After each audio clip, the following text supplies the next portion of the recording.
जीने की राह कॉलम और जीवन प्रबंधन गुरु पंडित विजय शंकर मेहता ने खुलासा किया है कि उन्हें हिंदी लिखना नहीं आती थी, फिर भी वे दैनिक भास्कर के कॉलमिस्ट हो गए थे।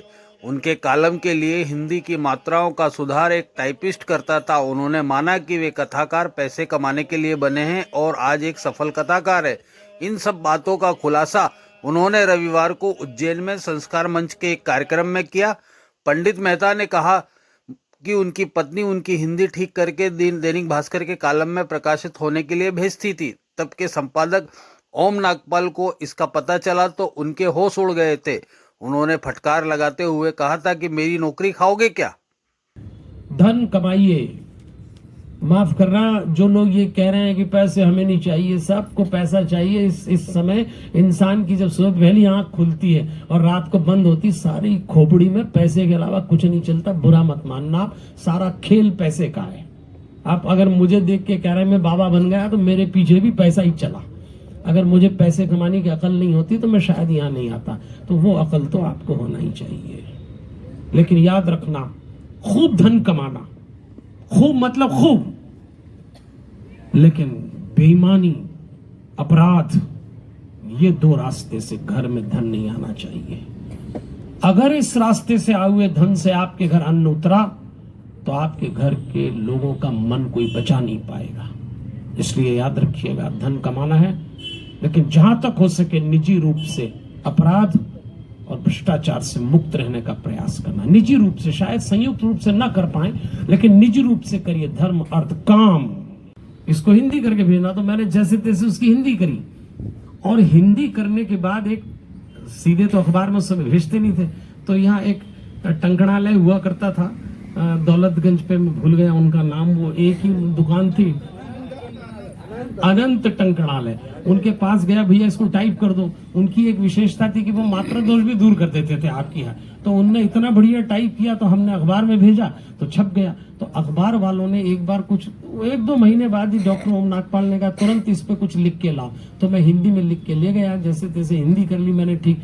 तो उनने मुझे देख के कहा ये किसने लिखा है? मैं कहा मैंने लिखा है। बोले मेरी नौकरी लोगे क्या? ये तुम्हारी हिंदी है, तुमको हिंदी लिखना नहीं आती? मैं कहा साहब मेरे को तो हिंदी, तो अब तक कैसे चला? मैं तो टाइप करा लाता था। बोले तुम मेरी भी नौकरी लोगे, तुम कैसे चलोगे?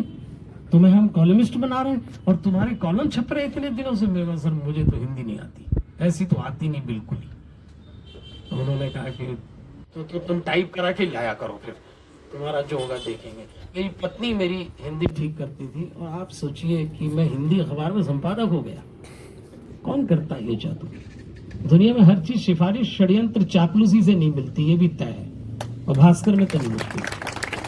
तो मैं किसी कोई शक्ति मेरे पीछे थी। हर बार हनुमान जी मेरा हाथ पकड़ के ले जाते, हर बार, और मेरे साथ ले गए। हर जगह कोई काम ऐसा हुआ कि उनको याद नहीं किया। और वो जीवित देवता है, और मुझे बहुत दिया है देवी और सज्जनों। जब मैं बहुत शब्द बोलता हूँ तो आप बहुत मान के चलना। और मुझे मिला है तो आपको क्यों नहीं मिलेगा? मुझ में आप में कोई फर्क नहीं है। मैं भी परिवार का आदमी हूँ, मेरी संतान है, मेरे मित्र हैं, मेरे कर्म है, कुकर्म है, दुष्कर्म है, सत्कर्म है, अकर्म है, विकर्म है, सब किए मैंने जितने किए।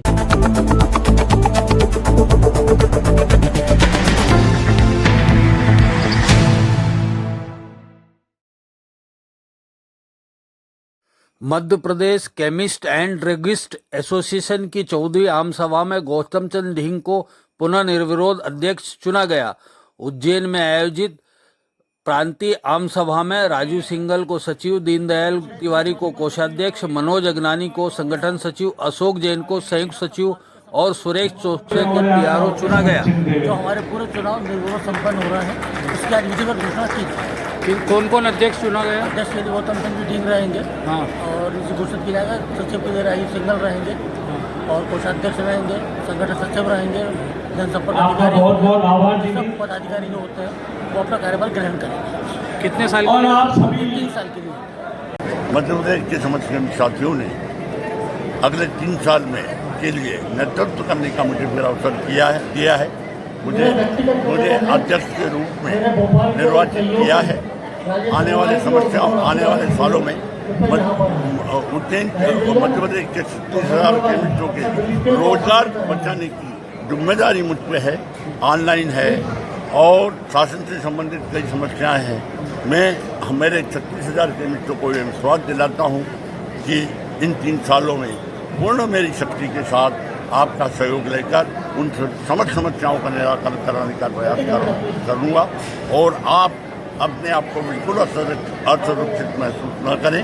पूरी सुरक्षा कवच आपके ऊपर है और किसी भी तकलीफ में आपको मैं नहीं आने दूंगा, ये आपको आश्वस्त। ऑनलाइन को लेके वो विवाद चल रहा है।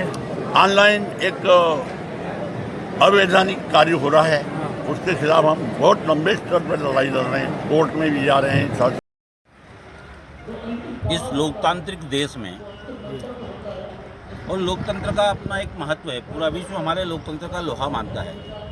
उसी पद्धति को मध्य प्रदेश केमिस्ट एसोसिएशन भी सदैव अंगीकार करती है।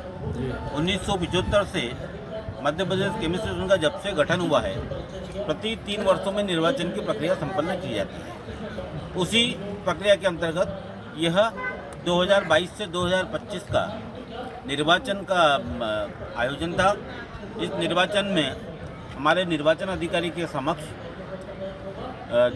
अपने अभ्यावेदन प्रस्तुत करने का, उनकी जांच करने का, अभ्यावेदन की वापसी का वो सारा समय जैसा निर्वाचन की प्रक्रिया वैसा दिया गया और सारे